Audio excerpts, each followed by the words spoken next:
Regresamos aquí en sincronía después de haber escuchado a ese grupazo de The Sundays y su canción A Certain Someone. Y vamos para finalizar este programa con la sección Ecomunica. Buenas noches, César. Buenas noches, Ulises. Buenas noches a todos. Pues aquí, queriendo iniciar una plática, un diálogo quizás que pueda nutrirse con todos ustedes en la mesa, me parece muy importante hacer un pequeño balance acerca de lo que la reforma sendaria nos dejó. Quisiera partir en, digamos, 3 puntos esenciales como para que los que nos están escuchando podamos hacer un análisis, una reflexión un poco más profunda de aquello que nos lleva a la inmediatez muchas de las veces. Creo que en primer lugar, y esto lo digo a juego de aquello que se ha discutido mucho en las redes sociales, esencialmente en Twitter, es que pareciera que cuando uno vota a algún partido político, llámese PAN, PRI, PRD, Convergencia, el nombre que ustedes le quisieran poner, pareciera que uno vota simplemente por las siglas, por la persona, por una situación en donde hay un cierto tipo de carisma y que pues tengo un cierto tipo de afinidad hacia él. Y uno no vota por las propuestas económicas que se van a dar, que se van a discutir. Uno no genera este tipo de conciencia la mayor parte de las veces y pareciera que es una disputa por quién tiene más recursos, por quién tiene más gente, por quién grita más. Creo que eso ha llevado a la democracia mexicana a un problema muy profundo. Lo que hoy vivimos, por ejemplo, a juego de que justo como lo que se ha llevado es que Así es. los partidos políticos no sean, digamos, aquellos que garantes de una idea, sino más bien sea una cúpula quien determina quiénes entran o no a la Cámara de Diputados. Lo que tenemos que siempre generamos que puedan suceder cosas como, bueno, ahora hemos generado que puedan suceder cosas como el Pacto por México que se define a espaldas de los legisladores y los legisladores nada más están ahí para, digamos, convalidar eso. Y en este caso me parece un poco grave porque la reforma sendaria avanza de manera muy profunda, muy grave, con respecto a impuestos hacia alimentos de manera indirecta. Voy a explicar esto. Resulta que ahora tenemos que pagar un impuesto hacia el azúcar, que es parte de un alimento, por mucho más que las bebidas azucaradas generen una situación de crisis de obesidad, una crisis de salud. Evidentemente, esto es un avance significativo porque empiezan ya a desestructurar el número de calorías que deberías de consumir. Quizás si siguen avanzando en esto, al rato el salario va a estar limitado y creo que muchas de las cuestiones es que así lo presentan. El salario está limitado hacia las calorías que debería tener nuestro cuerpo para sobrevivir y así no se puede generar, digamos, un consenso económico. Más bien, eso no puede ser dentro de una discusión de carácter económico.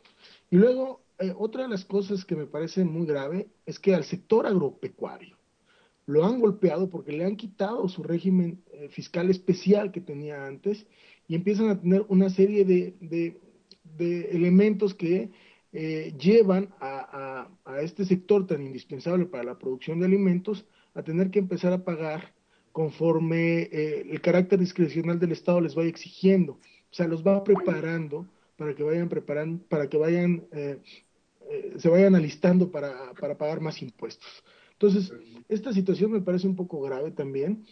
Y esto se combina de manera muy radical con las declaraciones que acaba de hacer el líder de la CNC, de la Central Nacional Campesina del PRI, donde dice que nunca como antes el campo había sido beneficiado por los grandes avances de la reforma sendaria. Y esto lo liga mucho con respecto a que estos impuestos que nosotros vamos a pagar en respecto a estos impuestos que se nos ha cargado la mano hacia la población, van a ir dirigidos a programas de desarrollo social y pareciera que es la única medida que nuestros impuestos tienen, que la nación tiene que aportar para que haya mejores condiciones dentro del campo. Entonces, me parece necesario, esencial, que podamos generar un cierto tipo de concientización que nos permita ir un poquito a contrapelo de cómo se está presentando la historia. La conciencia nos permitiría decir basta, basta de engaños, basta de una situación en donde pareciera que son los ciudadanos los que tienen que opinar, sino más bien es el Estado el que tiene que hacer la garantía plena de esos derechos. Me parece que estos tres puntos que estoy tocando el día de hoy son pues importantes ponerlos sobre la mesa. Creo que tendríamos que discutirlo a la hora de llevar a la gente al Congreso.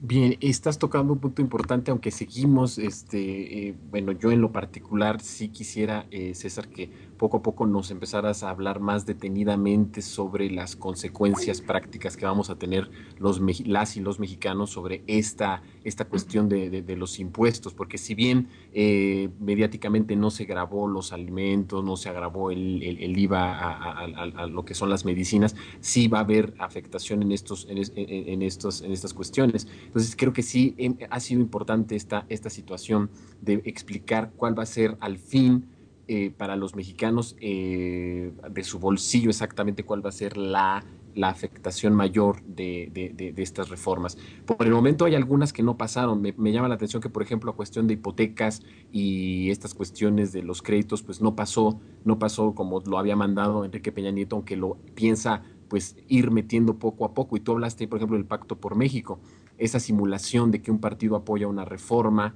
y el otro partido apoya otra reforma para que de alguna forma las dos pasen, tanto la energética como la hacendaria, pues es como que el juego que está utilizando de alguna forma muy audaz Enrique Peña Nieto con estos partidos que, como tú bien dices, los mexicanos votamos simplemente porque pues a lo mejor nos identificamos con el amarillo, nos identificamos con el azul, pero no hemos llegado a esa concientización de verdaderamente valorar las propuestas más allá del personaje, las propuestas económicas, que sería la parte fundamental de que un mexicano votara por un presidente, en principio por su sistema económico o por la propuesta económica que de alguna manera están dando. El problema fue que Enrique Peña Nieto pues no habló de este tipo de reformas, no las habló en los debates, no las habló en las plataformas, o sea, lo hizo en el extranjero, fue a entregar allá petróleos mexicanos, fue a hablar de este tipo de cuestiones, de la privatización o de la entrega de estos contratos compartidos, en el caso de la reforma energética, pero nunca fue claro en decir precisamente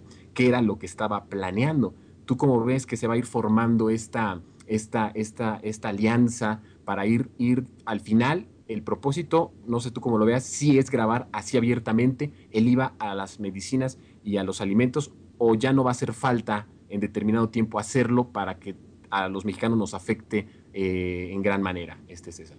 No, yo lo que estoy diciendo es que sí, sí, sí van a avanzar hacia eso, que avanzaron justo con ponerles impuestos a los alimentos de las mascotas, ponerle impuesto hacia las bebidas azucaradas. El azúcar ya es parte de un alimento esencial dentro de la canasta básica incluso.